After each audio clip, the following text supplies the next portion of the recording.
Hi, this is David Gornoski, host of A Neighbor's Choice and Things Hidden podcast, as well as some of our other programs like Science and You with our chief science advisor, Dr. Yu, and our seed oil survival series that we continue to have great fun unpacking the truth of nutrition.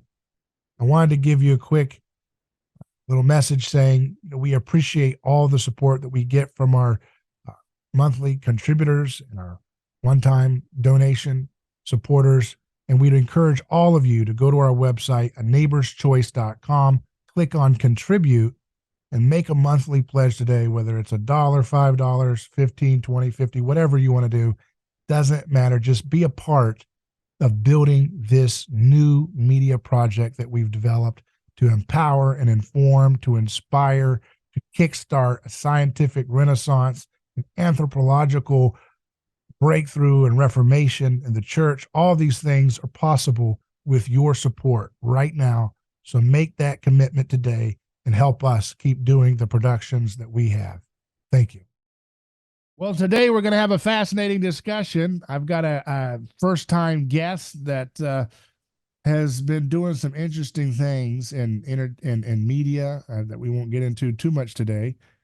He's the director of the movie Died Suddenly. But I'm not talking about dying suddenly today. I'm talking about what a lot of people actually end up doing to die early, which is blow themselves out at the gym, right? And so my guest is Nick Stumphauzer. How you doing? Great, David. I'm stoked to find so much common ground with you in our Yeah. pre-show interview. Yeah, we had a lot of we all the good stuff we just did. So we'll try to recreate and go further. But I wanted to have you on because you were on Twitter. First of all, let's just give a little background, just to set the table about kind of your worldview. You're the director of this film that, again, was a big sensation around the world and this country. Um, and then you also are the founder of, how do you say this, Retvrn.us? Yeah, it's a Catholic matchmaking service. Okay. Tell us a little bit about that. Just give us a little Uh, back. What's your day? What's your background? Is your film your background? Filmmaking yeah, your background? yeah. Film's my background. I didn't go to college. I just started making movies. Recently, I've dipped my toe into the tech world, and one of the first products that I released under my company, Return, is a matchmaking service for our goal is to get 18 to 30-year olds married in about a year. Um, Building off our pre-show interview, that's Yeah, I'm about to say, literally what the why I hell built. was I telling you about this then? Oh my Well, goodness, I built it man. selfishly for me to get married, but I also recognize the reason I built it was because the landscape sucks today. These Christian apps, the dating apps themselves, the services online were really bad. So I was like, I'll do better. I'll make it old world traditional Catholic matchmaking. So my friend Tim Gordon and my friend Will Nolan, both of them are married Catholics with 7 kids, and Will's got his eighth coming here soon. Um, they're late 30s, early 40s guys, real chads, real alpha guys. But they're Catholics, not this red pill degeneracy bullshit. Like they're real good, solid, virtuous Good. men. And so what we do is we have men and women applicants. It's free for women. It's $1,000 for men. They come in and we interview them, and then a couple weeks go by and we say you and you guys should get to know each other. And we already have our first engagement, and it opened in June. There you go. Nice. And so they fill out like a questionnaire, and Yeah, super detailed application and a pretty thorough vetting process. now, do you have any Ray Pete trained analysts analyzing the cellulite composition of the guys to make sure they're not too estrogenic and whiny, or how far do you go into this analysis? I'm the resident Peter, so that's up to me there. Man, you would love the anthropology of this, the I, applicants that we get in. I had to tell you, you and I, we before the show, guys, you're gonna, man, this we have so much in common. I actually had an idea like this to do because Did you? it, yeah, I mean, it wasn't to solve my issue. I was married already, but it was because everybody around me, I'm, a millennial, so I'm in my 30s, but everybody, so many young men around me and back then this was a I guess I was in my late 20s when I came up with this idea. I was like, we got to figure out a way to do a ethical matchmaking thing because there's so many young Yeah. guys, I'm mostly hanging around guys that are just like good guys. They got good jobs, they got good values, and they don't know where to find a woman, because they don't want to go to the club, and that's stupid, and that's a total Right. psyop, waste of time, and not worth it. And so what do? You just go around these guys don't want to go to all the girls their age tend to go to these churches where there's fog machines and Yeah. Kesha music for worship. And it's just like, come on, I want to be serious. So I was like, there needs to be a place that like coordinates this together. So, hey, we were resonating at some point. Yes. Yeah, I'm sure there's a lot of guys out there that are going to enjoy this concept. So, and it's not, is it just for Catholics or do you accept the Nicene Creed? So, so for women, we want feminine. Creed is second for women. Okay. And because we believe that if she's truly in love with the man and she's Mm-hmm. truly feminine and submissive, she will be led by him spiritually. Mm-hmm.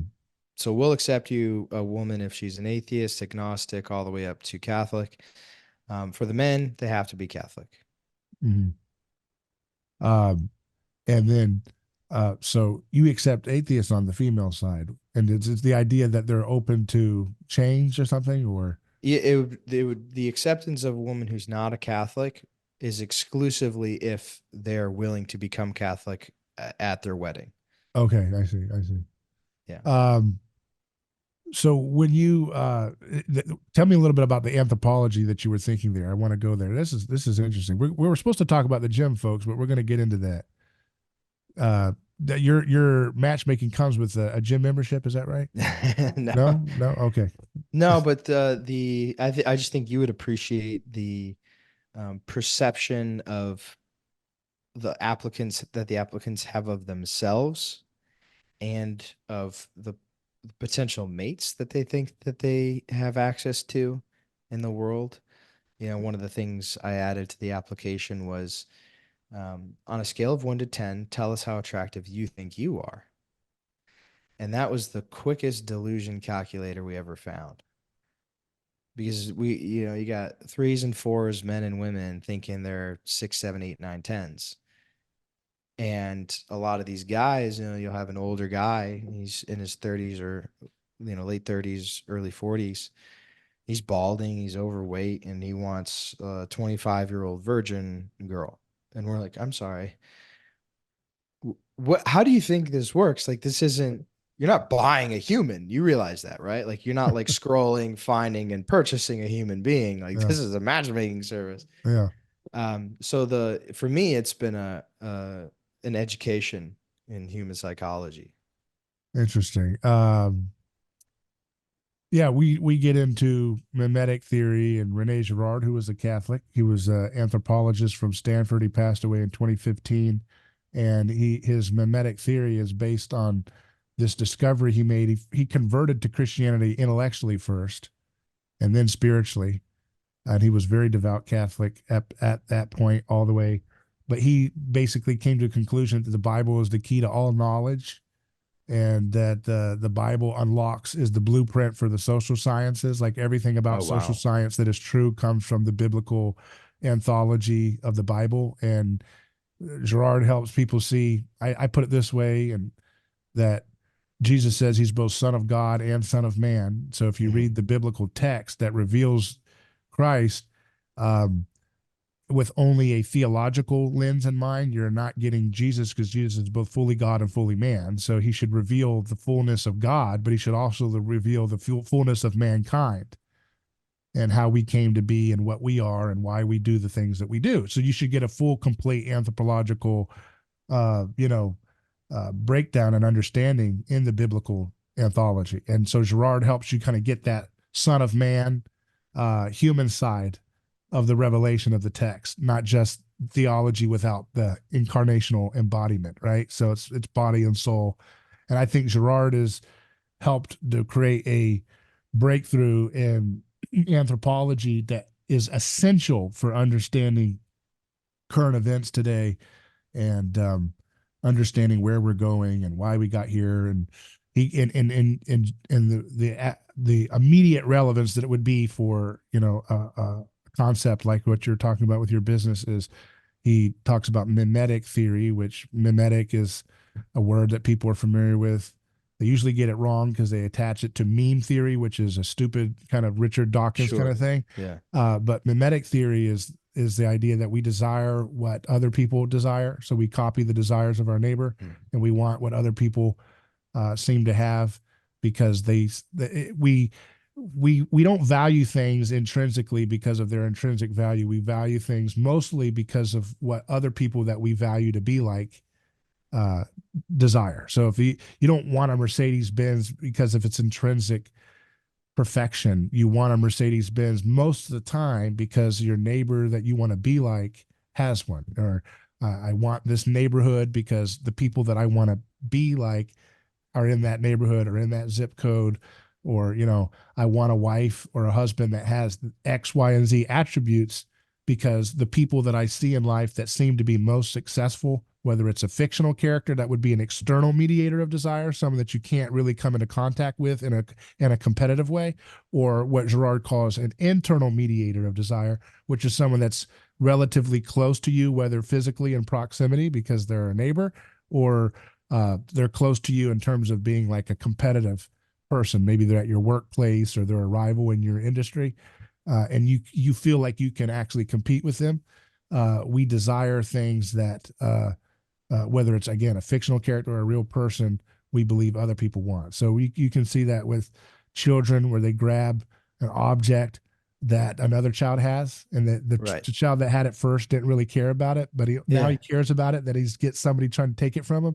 Yeah. So the first child didn't really care, he just lackadaisical playing with it. The second child sees it, and now he's incited his desire because of the first child's interest in the object. As he grabs for the object, that it contagiously bounces back to the first child, who's like, hey, wait a second, I really want that now. And that's a picture of like everything in human relationships that the Bible reveals. And so yeah, that might be helpful, thinking about that for your project there, understanding mimetic theory. And I think that would be helpful. Now we're talking business. We should develop a mimetic dating or mimetic courtship guide to help folks who are serious about getting married and doing it the right way instead of being Right. deluded by their desire. So, Yes. Very but much so. yeah, very cool. So we're going off, but that's okay. That's what our show is for. Is kind of bringing everything together.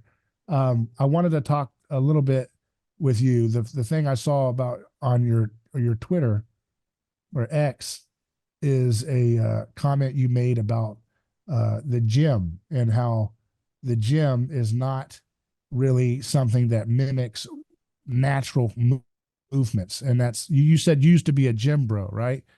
Is that right? Tell us how you were at the gym all the time. Yeah, I have lifted since, mid high school. I got deeply into powerlifting and I took powerlifting seriously. Um, and some just amateur bodybuilder stuff, but I was really into powerlifting. And then I did Olympic weightlifting, competed and practiced. I had a coach, I really cared, watched the videos, bought the gear, went to the gym, kept doing the gym stuff, and just slowly started to fall out of love with it, I'd say over the last 3 years.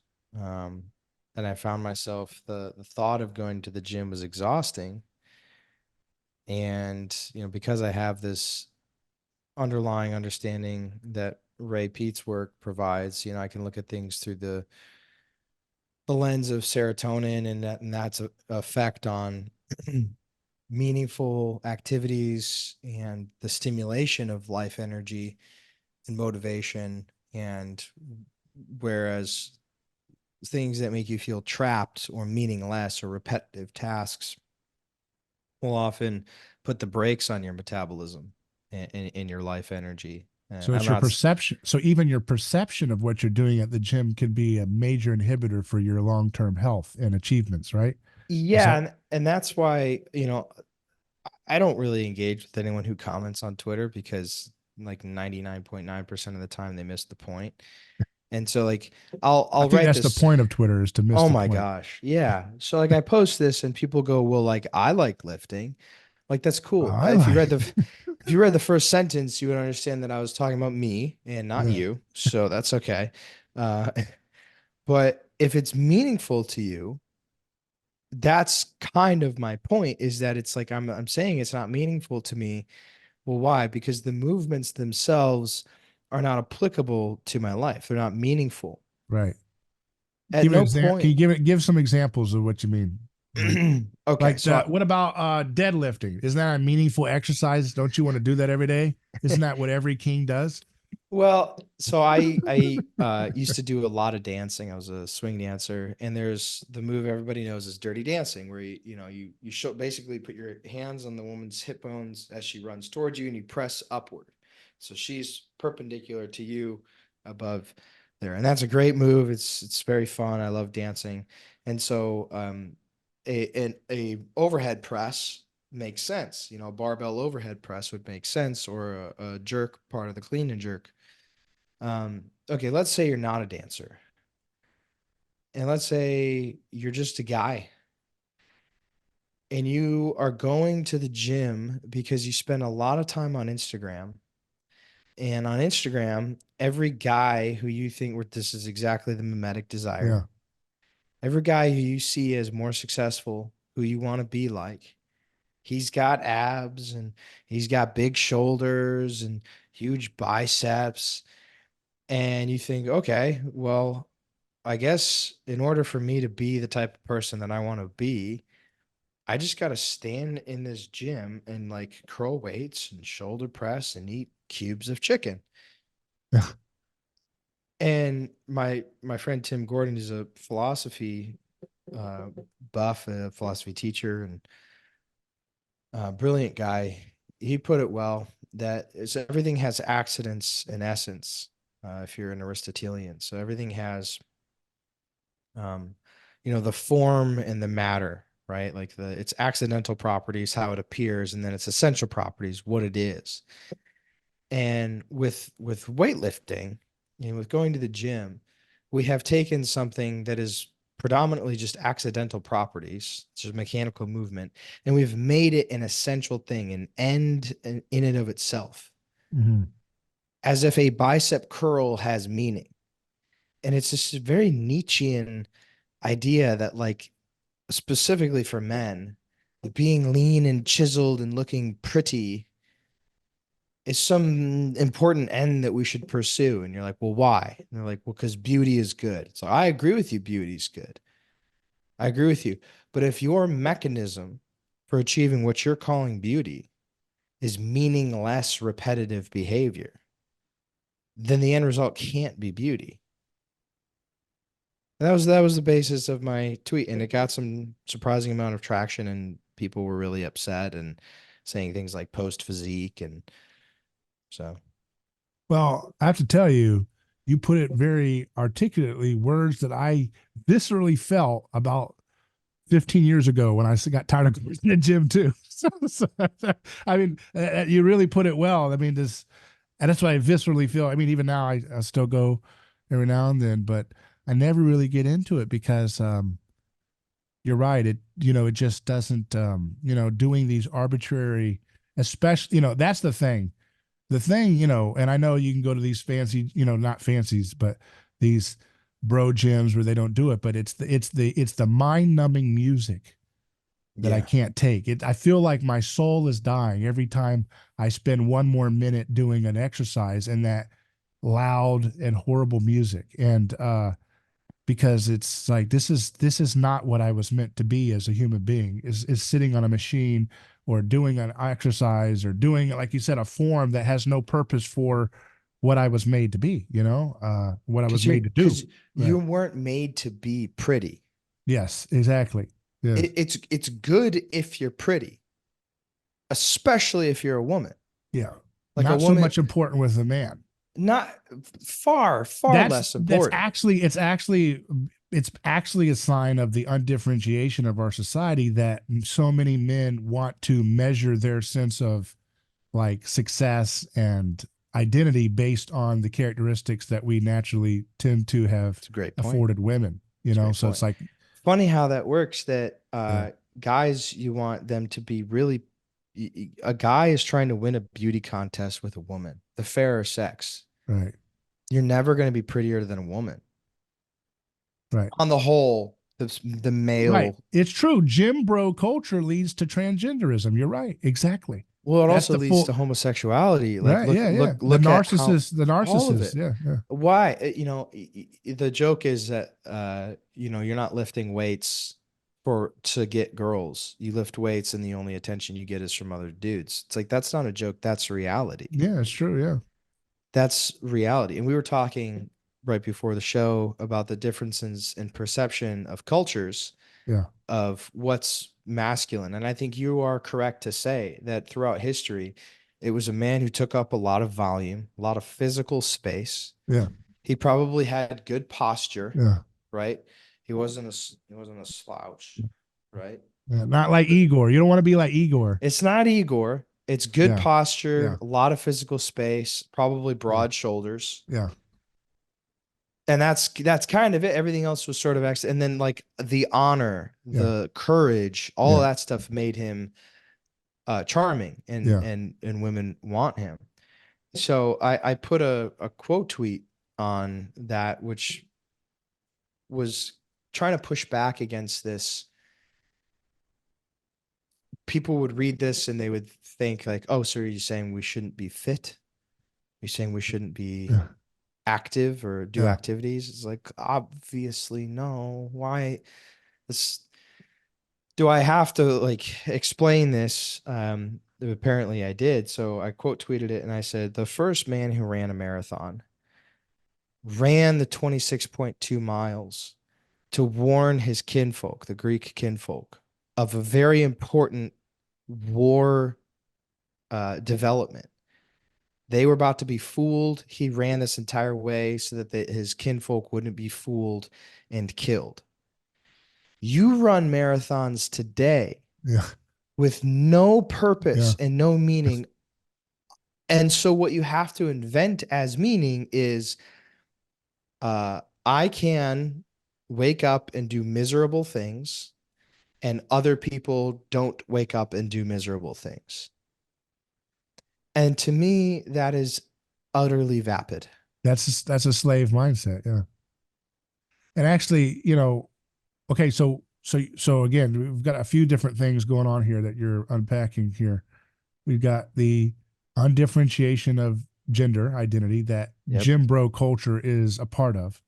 I've always said that, you know, I can't. I'll give an example. Okay, I've noticed that there's a lot of, like, you know, on the right wing sphere, right? There's a lot of short and smaller guys. They're real nice, you know, skinny. They're in love with Donald Trump, but they love calling everybody and being fixated on men being fat. And I find that fascinating. I think they protest too much because they're obsessed with Donald. Yeah. And Donald's a big man. He's And a everybody knows tall, Donald's a big man. he's a And tall he's got a man with a nice big belly, and belly. he eats McDonald's. Yeah. And they love him. Yeah. But they like to judge other men for, oh, that guy's fat, that guy's fat. I'm saying, I don't think a heterosexual male cares about commenting on another man's body. Not That's about not it normal. being pretty. Unless you're a scientist that's trying to like solve some kind of, you know, Sure. thing.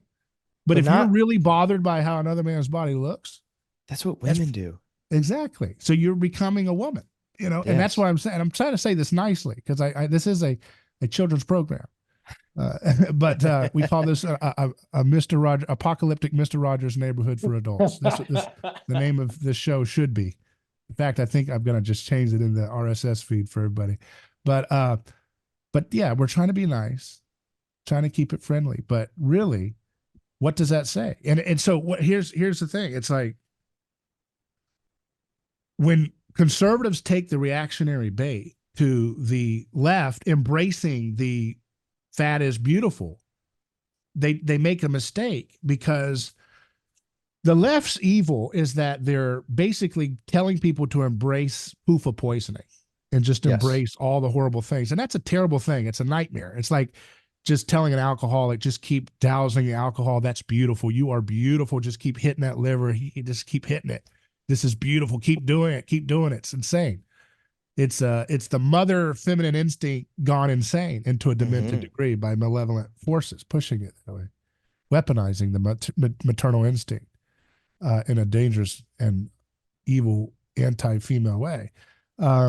And the same thing, but what the right does is the right still operates under the principle of the under undifferentiation towards femininity, because no, you must be lean and you must have abs and you must that's gay, okay, that's gay, and the right wing is gay. It is, that's what the Bronze Age pervert stuff. That's what that's all about. That's homosexuals trying to once again control the discourse about what heterosexual people. It isn't that a funny thing, because that's kind of happened a lot in Western history. Homosexual men trying to define the terms about how heterosexual men are supposed to feel and desire. It's kind of like, get off the stage here, okay? But a lot of men, because they don't think about the why, a lot of guys are what's for dinner, not why are we eating this? That's a Ray Pizza why guy, right? We don't got a lot of why people walking around. We got a lot of what? Tell me what to eat. Keto, okay, or whatever. What is it? Give me a steak, give me an egg, give me whatever. They don't have that natural instinct to say, why am I being told to fall into this dialectic of Homer Simpson and or Jim Bro, right? Why do we have to choose this paradigm of like poisoning yourself and that way, or then doing the opposite, which is still dangerous or unhealthy and a waste of your life force? It is a false dichotomy.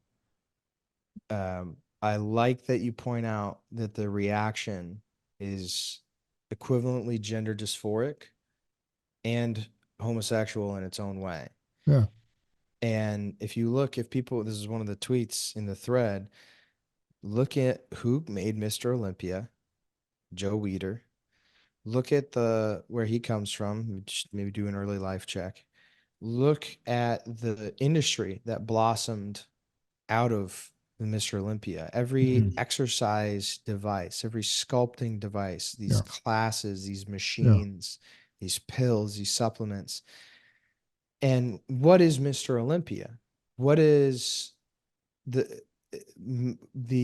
supposed to be the presentation of male beauty, which is almost a contradiction in terms, because I think male beauty probably more comes from what it's doing than what it looks like. Right. Is a greased up man in his underwear next to other greased up men in their underwear. Yeah. That's gay. Right. Yeah. And then all other men staring at that and going, I want to look like this. Right. That's gay. And so it's this false dialectic, this Hegelian dialectic, that's created by the same people. Right.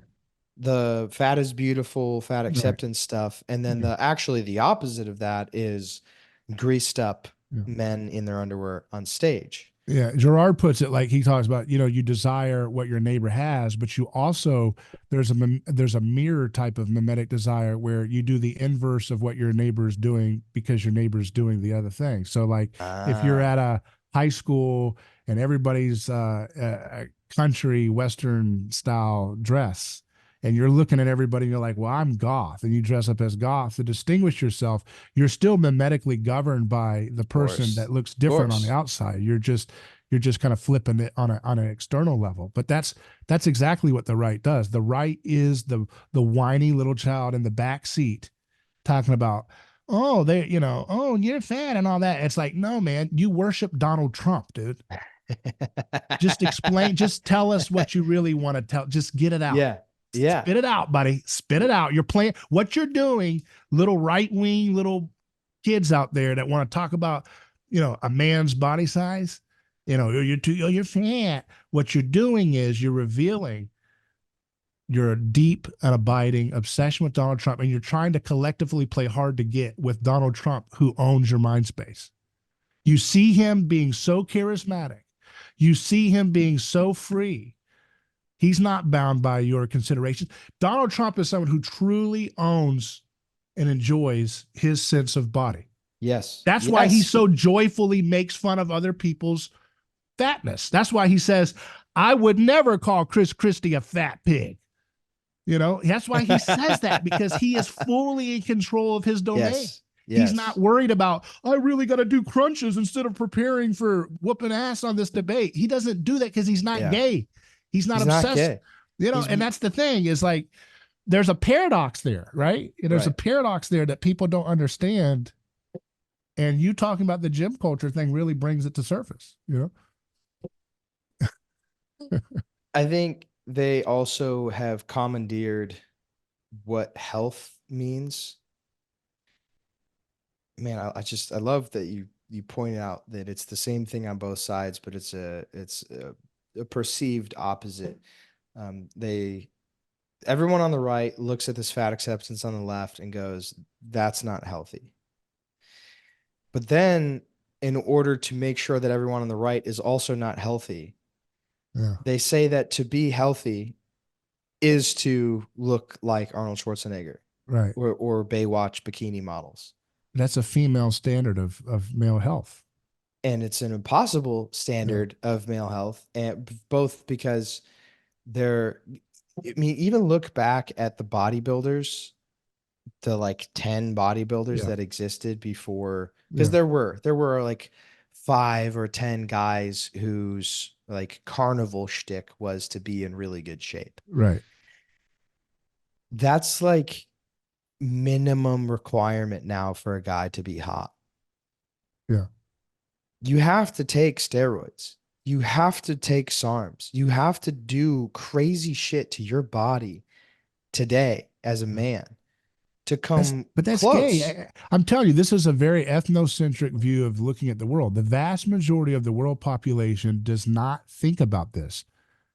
Correct, but who controls the culture in the West? Yeah. That's kind of what I'm getting at, is like the same people who are creating this like obviously false political dichotomy that, oh, the American left is the opposite of the American right. It's like, well, actually both of them are evil and misguided. So they do the same thing with health and like visual perception, which is why what you said about Russian women and like they just want like a grand man. Yeah. Like, well, that's fascinating. They want a mountain. Yes. A mountain to climb. Give me a mountain. Why? Because mountains protect. Pavarotti. Yes. Who is more of an alpha male, Dwayne Johnson or Pavarotti? Come on. Does this need, I mean, I'm sorry. For fans of Dwayne Johnson, or I even Pavarotti. Say, like, I would put David Goggins and Jocko Willing on the chopping block as well. In that they have also become icons, and Andrew Huberman on the right of, okay, so you want to be healthy. Well, that requires becoming a robot. Mm-hmm. You have to lobotomize every part of yourself that has a heart and a soul. And you have to do these repetitive, meaningless tasks to chisel your body into some kind of automaton that can do really hard, uncomfortable things like ice baths and running 100 miles. That's not health. By the way, it's not good for women to do that either. Let's be clear. We're talking about the male side. Yeah. Oh my gosh, no. Yeah, that's like, and women shouldn't be held up to that standard. But again, the what makes this complicated is that we have been societally and globally poisoned by, as you being a student of Ray Peat know, these PUFA, highly PUFA levels of at our food supply that have just poisoned us and made. And so here's the mimetic twist. The reason why it is considered high status for a male to have a very lean or chiseled, either super lean and thin and skinny, or chiseled, like trying to eliminate as much body fat. The reason why that is high status in the West in this era is because obesity has become so commonplace that it's a way in which you can distinguish yourself as someone outside of the pack, of like, wow, that something very extraordinary about you stands out because it's very cheap and easy to be overweight. Now, here's the reason why that's the flip. Before the seed oils, the vast expanse of human history, if a man to be very big, either there had to be some kind of, there had to be some kind of problem with their thyroid or something, or they were eating so good. Right. Exactly. They were eating so good that they were signaling such a high social status that Yes. it was very hard to be super overweight through much of human history unless there was a serious issue. Right. Or No, you just exactly. really enjoyed the good life. Yes. So being a big man with a dad bod or a gut or whatever you want to call it was the signal of to women, this is a man that it's not easy to be overweight. It takes a lot of good parties, a lot of good meals, a lot of pheasant, because there's Pufa in the pheasant. And Henry VIII loved to tear up some pheasant, according to the pictures. The dude was tearing up some pheasant. So if you're tearing up legs of pheasant, which was a high status thing to eat, most people weren't eating that. Those Pufa rich fowl and things like that. You might be able to afford the luxury of having a gut, which was a social status signal that you were of such means that you could stand out from the normal of. That's such a good point. Skinny. So what happened was they poisoned us with Pufa, which created a whole new reality where obesity at a sick level becomes the commonplace. And so in order for you to signal, you have to do the opposite of Henry VIII, drop the pheasant, and don't you dare, just burn your life away as doing the stuff that Henry VIII slaves would do, which is doing repetitive motions all day to row boats. They psyoped us into willingly becoming slaves. Exactly. By poisoning everybody. Wow. What a brilliant point. So the king shit is to look like Henry VIII, but do it in the healthiest way possible, is what I'm saying. Yeah, right? Just make sure that's it's the paradox of this, right? A gut of coconut oil. Yeah. I'm not telling people to gain weight to be healthy, but I mean, maybe, yes, I am in some people's cases, but what I am saying is that look at reality. I've just pointed out an undeniable reality. Well, also, I think it's really important to remove the virtue signaling, because people are going to come in. The natural response to this from people on the right, and especially any kind of Christian, is to say, okay, but on one side you have gluttony and sloth, and on the other side you have temperance and maybe fortitude. Mm-hmm. And you should want to be temperate and have fortitude and avoid gluttony and sloth. And fat people are gluttons and sloths. And to that I say nay. Nay. The data shows, and I recommend people look at Analyze and Optimize on YouTube. Yeah, he's a great. Yeah, we've had him on. Yeah. Yeah, they're great. So Jack and Dalton are in great shape. This is not cope, okay? What they're saying is not fat person cope. Right. They are lean, healthy, young dudes. Yeah. And the data shows that on the whole, the fatter you are, the fewer calories you eat, and the more you move. And the leaner you are, the more calories you eat, and the less you move. Right. So this idea that fat people aren't trying is bullshit. Yeah. It can be the case that somebody is slothful and so on and gluttonous. But the people who are trying and can't lose the weight, it's because we've been poisoned.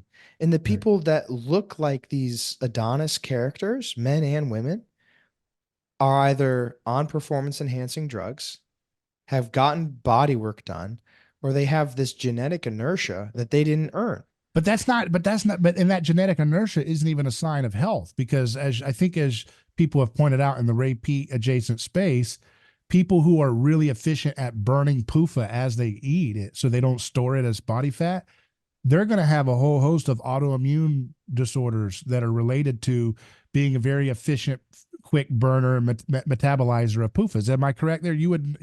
It's like, I've heard Dr. Kate Shanahan on my show, and she broadly says that some people, when they encounter PUFA toxic, substances, they want to store it because their body doesn't want to burn it because it knows it's going to create some problems. And other people's metabolism wants to just burn it immediately.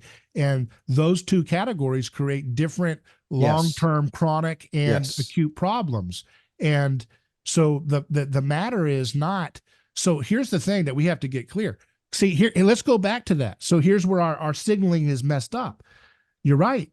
In classic times, to be overweight was usually a good indicator that you were probably tempted by the sin of gluttony. Right. Because it Yes. took so much volume of Yes. food and the Yes. wrong kinds of food to get that. Because as you know, for folks who are not familiar, Nick is he's a student of the repeat paradigm. Sugar doesn't make you obese, Yes. and eating carbohydrates does not make you obese typically, unless there's something else going on or you've been poisoned by overconsumption of PUFA, correct? Correct. And so vast majority of the human experience would be that the Christian story of gluttony is going to be addressing people who are Right. highly likely to be signaling a kind of slothful overindulgence. Yes. Which is also very attractive for the mating side, but maybe you're going too far. You can go too far and become sinful in that if it becomes an idol. That's why it was signaling as gluttony. You had to eat so much stuff that you must have an idolatrous relationship with food to get that fat. It was not that easy to get that big and signal that. Right. But today, you can't look at someone who's overweight, like you're saying, and say, okay, that's a sign of gluttony. That's, again, a very ignorant, slavish mindset that is protecting the master of our society, which poisons us, these oligarchs. Oh, yes. So when I see an obese person, this is the right-wing stupidity. It's a moral character issue. Well, there is some of that, but you can't. There's the overlap between moral deficiency and obesity is not a one-to-one correlation. No. In fact, people who are highly efficient at burning their PUFA as they eat it, we all know that friend of ours who eats a whole pizza in their 30s and 40s and they still don't really have any weight of significance. They're not healthy, and they're not, they may be a glutton too. They may have the sin of gluttony, but it doesn't show. Of course.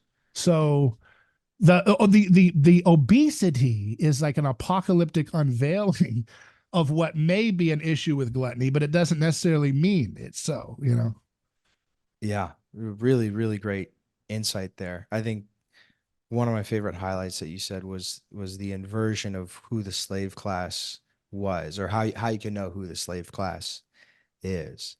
And it's I mean, we're all slaves in this thing, but now we think to be high status as a slave, you have to be lean. And not long ago, it was the exact opposite.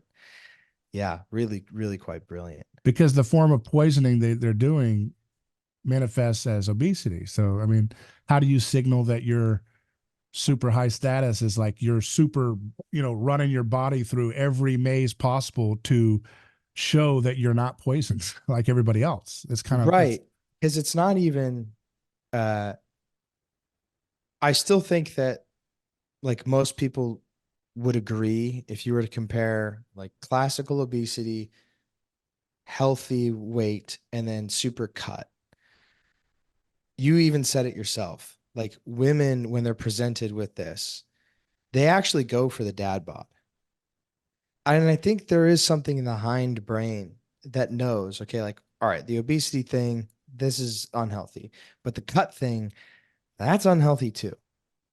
And maybe it is more like the 16 to 24% body and the skinny fat. thing is the unhealthiest. The skinniest is the unhealthiest, which is often celebrated the most by mainstream That's culture. true. That's true, because it's not they celebrating get sick. Body positivity. Yeah. The super skinny. Yeah. With no muscle mass and no fat, you're really showing a sign of a metabolic. If you're still running through seed oils and you're expressing that kind of body type, that's dangerous. Yeah, because there's no storage mechanism to protect you from the PUFA. So the PUFA is just running through you. There's no muscles to actually oxidize that PUFA. And you're, oh shoot, what was the third thing I was going to say about that? Sorry, ironically, my blood sugar is running low. Yeah. Well, anyway, moving on. The morality thing, I think is very important, that you can't nowadays make a snap judgment by looking at somebody and say they're a glutton. The only deficiency that you could probably guess most of the time is curiosity. That would be it. That if somebody is, and even that you wouldn't necessarily get correct all the time, because I do think there's a lot of people who are like, wow, I go to the gym. I just walked on the treadmill for 90 minutes. I'm sweating. I'm doing all this stuff. I'm eating what the YouTuber is telling me to eat. Right. And I don't look like the YouTuber. Like, what the heck's going on? Right. This is a tortoises and a hare race, okay? The tortoise are the obese people, the hare are the skinny guys. Here's the thing. We're all poisoned by PUFA. And those who show leanness are going to be the less likely to recognize how the PUFA is poisoning them and make the corrections necessary. So in the end, those who are obese, who are young right now, and it's different for older, it may be different for certain older cohorts, but those who are young, who are expressing obesity because of PUFA toxicity, which is like pretty much 90% of all obese cases. I would say 99% of all obese cases in America, at least, are related to PUFA, right? PUFA-related dysfunction in the metabolism. I would say that they are going to be the ones that not for necessarily any of their own gain, actually, but just a genetic. It's actually a paradox. It's a genetic stroke of luck that they'll be the early adopters and are the early adopters for making PUFA related changes, because they're the ones who signal by their very existence a disposition that looks like something's not right. Whereas the person who's lean, who's being poisoned by PUFA every day, will be the least likely to correct their ways from the PUFA paradigm that we're under. And they will be, so in the end, if you're statistically speaking, if you're a young person right now and you've got obesity, you're statistically more likely going to make it to the long run health wise, because you'll be more likely to recognize there's a problem. Yeah. Whereas the skinny guy is going to keep going like the hare. He's going to burn out because he's just, I'm fine. I don't need to stop. You're the glutton. The people who are recognizing there's something wrong are going to be more likely to adapt to removing PUFA. The question that I'm still investigating under my show is, what's the best way? And I know you are too, but that's for another time. Yeah. Yeah. Yeah. Hey, I really appreciate your time. Any last thoughts here? I know you were I can see you thinking a lot. So anything else you want to get out here about your original point or where we've taken it? Virtue matters above all. Fat or thin doesn't matter if you don't make it to heaven. So I think that people should be understanding what virtue is and trying to pursue it in every way. And it's found less in the gym than people think it is. Right. And the Bible says the fat is the Lord's. So,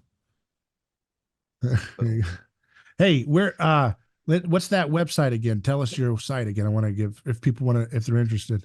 Sure. RETVRN.us if you want to get married. And if people want to see other random thoughts that I have, at N Stumphauzer on Twitter. Very good. Thanks, man. I appreciate your time, and we'll do it again. Thank you, David. Appreciate it. And if those of you who want to be in touch with us at A Neighbor's Choice, remember you can email me hello@aneighborschoice.com. I'm David Gornoski. Godspeed.